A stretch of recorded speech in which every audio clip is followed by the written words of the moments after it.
Good afternoon. I'm Heather Bell, the Director of Membership for the Orange County Chamber of Commerce. I'm excited to welcome you to today's episode of Meet the Member. I'm going to introduce you to Rick Hewitt. He is the owner of Blue Eagle Security. They've been in business since 2018. They are licensed by the New York State Department of State security firm, and they are a member of the Orange County Chamber of Commerce since 2019. Welcome, Rick. Rick All is right, well, thank you. Rick is a 23-year retired sergeant and detective of the NYPD, as well as the first ever hired Middletown PD Business District Coordinator, and he decided to apply his talents to becoming an entrepreneur. So let's talk about that, Rick. How are you today? I'm doing well, thank you. How's everything? Wonderful. I'm glad to have you here. So, Rick, the security market is quite saturated, and people, they don't realize that, there's different areas of specialty in security. People immediately think security, they think that it's an all-in-one house, but there's different security companies that specialize in alarms, maybe some specialize in alarms and cameras, maybe some companies just do guards. So tell us what makes Blue Eagle unique. So when I started the company, I think it's more unique because it's more hands-on. Obviously, because I'm a smaller, newer company, but I like to be involved with just about everything and make the client feel that they have me basically at their fingertips. You're going to deal with me directly, phone calls, meetings, scheduling. So things like that, I like to be hands-on when I do supply the guards for whoever may need us. Okay. Okay, great. So let's focus on, that pride that you take in your business. It's my name on this. Tell us more about that. So, you make a phone call and you're going to get you, but there's more involved there. There's more involved in maybe who you hire, how you train them. Right. So for the most part, I have two, I guess you could say, segments of security. So one would be you need of armed guards or unarmed guards. So with that, you get two different qualities. So armed, for the most part, you're going to get a retired law enforcement officer or active. And most of them had worked for me prior to this with the NYPD. I was their sergeant. So you get a lot of detectives who are definitely professionally trained and they know how to articulate and speak to people.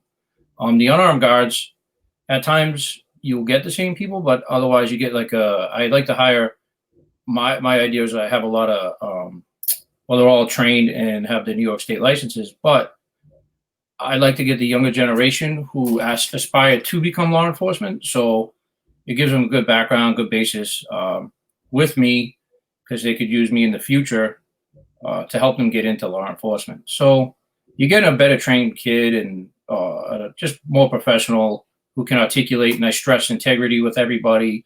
And again, like you'll hear me say articulate a lot, because I think that's really huge, communication skills.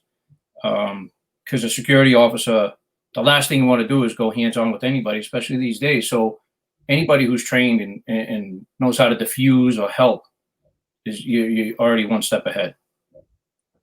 So tell it, what are the P's of security? What are the two P's of security?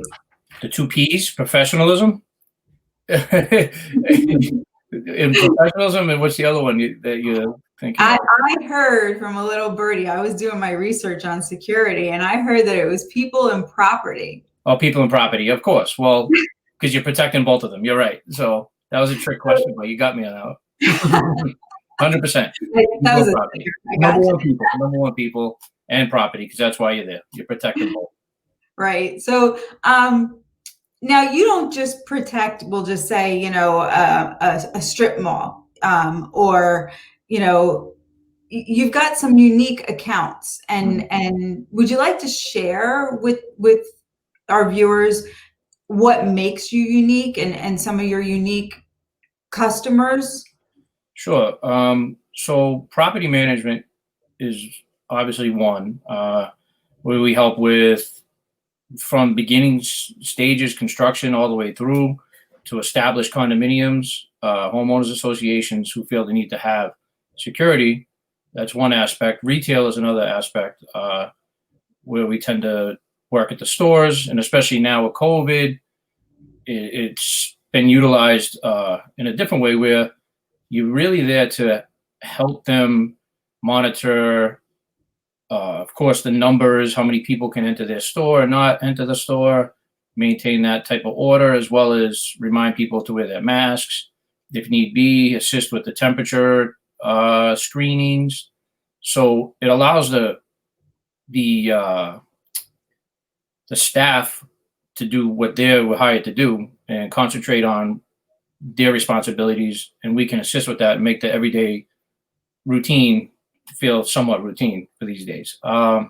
I can't imagine how difficult it must be for some of the staff to feel like they have to enforce capacity or ask people to wear masks or, enforce the temperature check. So I'm sure that takes a lot of frustration and maybe a little bit of anxiety off of the staff, knowing that they have a qualified professional there to assist with that.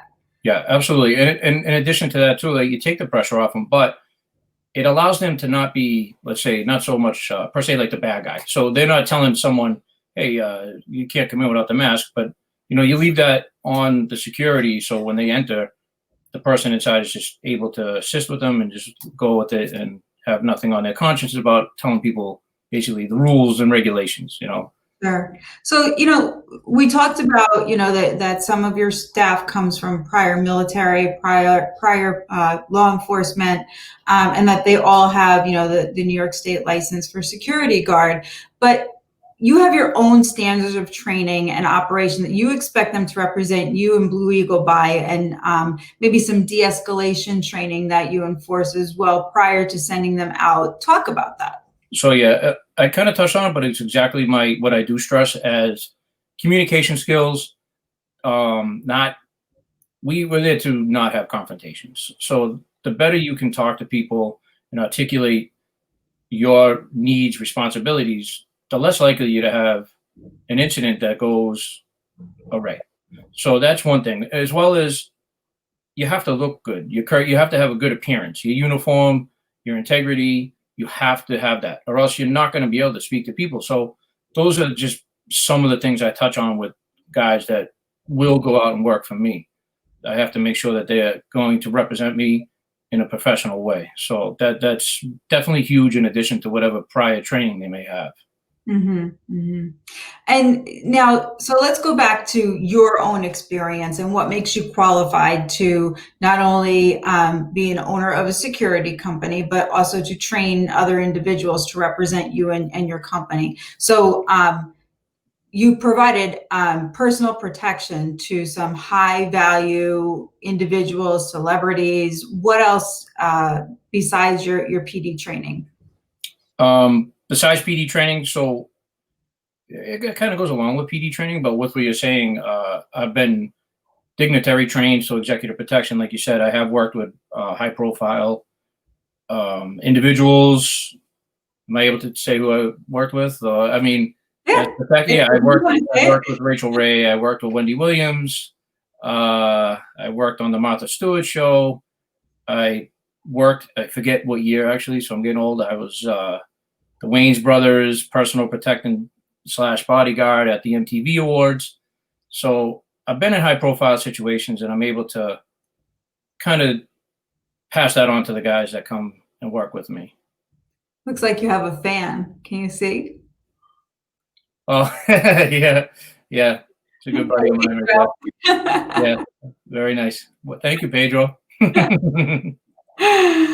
So, that's a lot of experience. It's a lot of on-the-job training. That's a lot of education that you're able to bring to the table. And your clients must feel that they're getting an awful lot of that education, that experience. But also, I know from being an entrepreneur myself and not wanting to have any event go off without me being there, they must feel that they're really getting the attention that they deserve by knowing that they can pick up the phone and call you directly if they need to.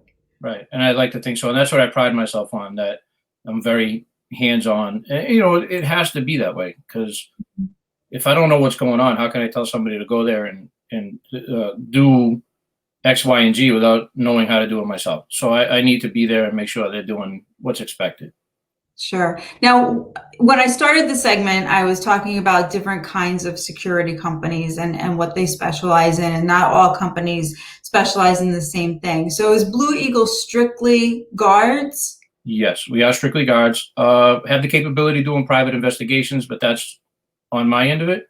Okay. Alarm systems and things like that, that's not what we do. So we provide actual physical guards, armed and unarmed guards. Yes. Okay, and now would you go into an organization and make an assessment of what their security needs were, and particular, maybe make a referral to another organization if you felt that they needed alarms or cameras or anything? Yeah, absolutely. So I have my partner Steve, who was one of my detectives, who is New York State certified in New York State assessment. So usually, what I like to do is, I know other companies will charge a hefty fee for that, maybe, but we like to include that in our first, like, a consultation if that's what's needed. That we're gonna be able to help you with the security, and we'll include this as well, so we can basically assess what you need and include that in what we do for you. That's great. That's a great asset to the organization to know that that's being included. So, when COVID first started to gear up, Rick, we started to touch on this a little bit. I called you and we talked about the various security threats during a crisis, rioting, looting, and cybersecurity. And, we started to talk about what additional services your guards are providing. Do you find that your guards are encountering any additional issues with COVID being the pandemic that we're experiencing right now, or are you finding that their training is sufficient? Well, I think when it all started, there's so many unknowns that, of course, it was a challenge. But I honestly do believe that as time goes on and we get more knowledge of what the threat is or what we need to know, things are going pretty smooth. And at the security aspect, it's more, we know the social distancing, we know the number game, and we know, like, the masks and hand sanitizer and stuff like that. So I think, to answer your question, no, we haven't had an issue with it because we're pretty well trained, as well as informed, I should say, to handle those situations. So everybody that does go out into the field is aware of that. So we need to actually set the example. We'll wear the masks. We'll make sure everybody follows our lead. So I think it's gone smoothly so far with all that, with the clients and stuff. Great, great. That's wonderful to hear, and I'm glad that your guards are able to help their clients be able to maintain a safe work environment, both for the clients and for the visitors. Right. What, Rick, made you decide to leave NYPD and start your own business? And what advice would you have for somebody that's maybe thinking about doing the same thing? So obviously, my advice is you have to kind of love what you're doing. I didn't retire because I didn't like being a police officer anymore. I just retired because there's a lot of factors, being upstate as well as going down to the city and commuting and, my daughter and things like that.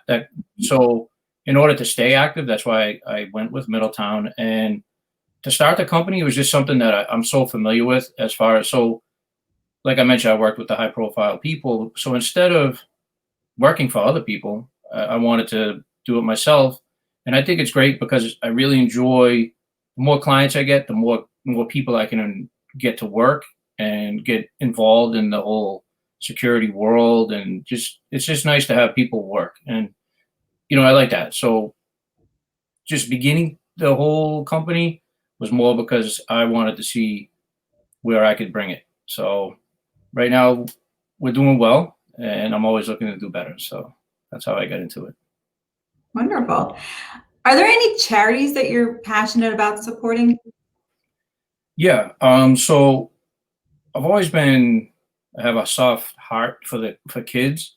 So this year, my first year with the company, I coordinated a toy drive. So with the toy drive, it went super well, and we were able to take donations and obviously contribute ourselves as well, and have toys distributed through the Middletown Parks and Recreation Department out to the community and children and families in need.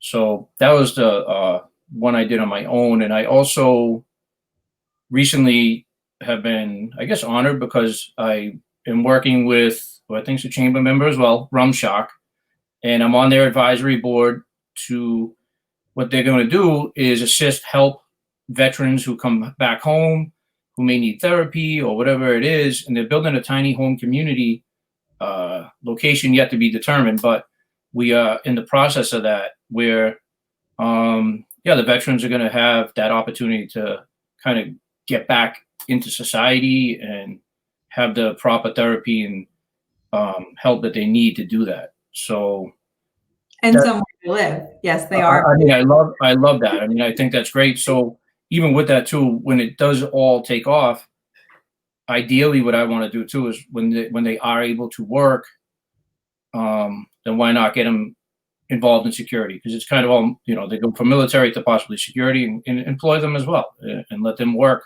in the community. So it'll be nice.